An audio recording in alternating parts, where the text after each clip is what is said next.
Just imagine hearing those words. Suddenly, it all caught fire.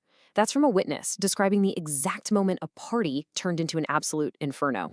So, in this explainer, we're going to break down what happened at the Lay Constellation Bar. We're talking about a tragic fire in a Swiss ski resort. And we're going to try to understand how a night that was all about celebration could end in such a complete and utter disaster.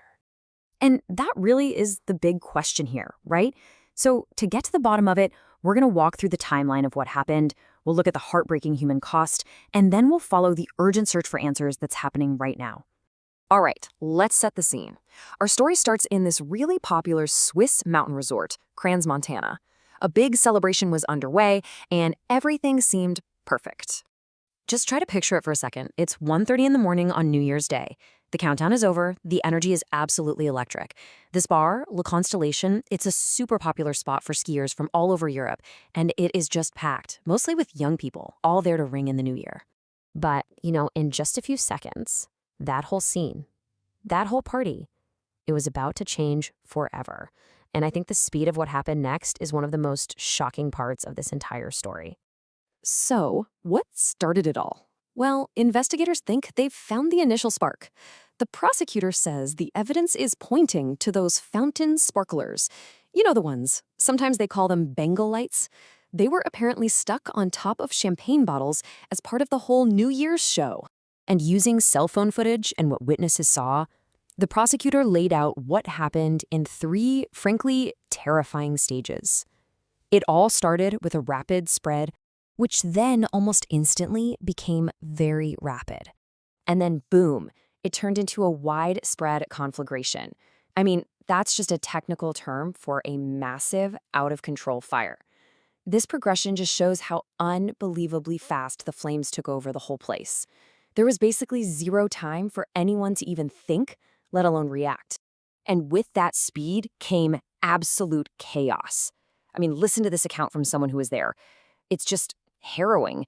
It gives you a sense of the pure horror, the scramble to get out, a scene of just panic and unimaginable pain. When the smoke cleared, what was left was a tragedy on a scale that just rocked the entire country. So let's talk about the real human cost of that night. 40 people lost their lives that night. It's a devastating number. 40 futures just gone. And on top of that, another 119 people were injured. And we're not talking minor injuries. Many of them were in critical condition. This tragedy really reached across borders. The people hurt, they came from all over. Switzerland, France, Italy, Serbia, and a bunch of other countries. It just goes to show you what a global destination this resort really is. And for those who survived, the road ahead is just incredibly tough. Health officials have been clear about this. The injuries, especially the really severe third-degree burns, they're going to need treatment for a very, very long time. This isn't something that just heals. It changes your life forever.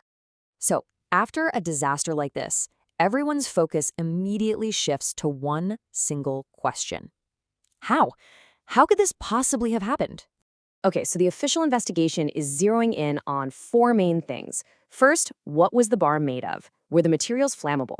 Second, did the bar have the right license to be operating? Third, and this is a big one, what was the deal with the emergency exits?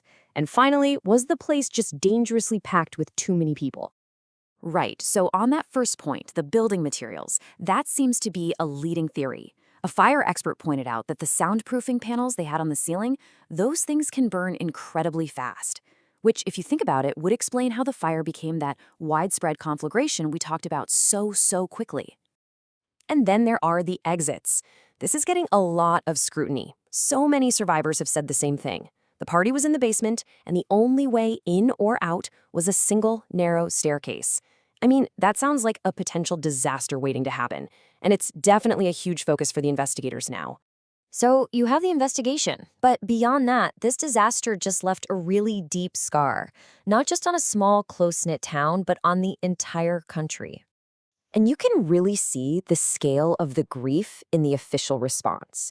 I mean, Switzerland declared 5 full days of national mourning. The Swiss president even called it one of the most traumatic events in the nation's history. That just tells you how deeply this was felt. In the days after, a huge mound of flowers and tributes started to grow outside the bar. And this one simple, powerful message left on a bouquet, rest in peace among the stars. It just kind of says it all, doesn't it? It captures the heartbreak that so many people were feeling. So, as this shell-shocked community tries to somehow heal, and as investigators work to piece together exactly what happened, we're left with one final question. Look, nothing can ever bring back the people who were lost. We know that. But for the survivors, for the families, the search for answers, and for accountability, that's everything right now.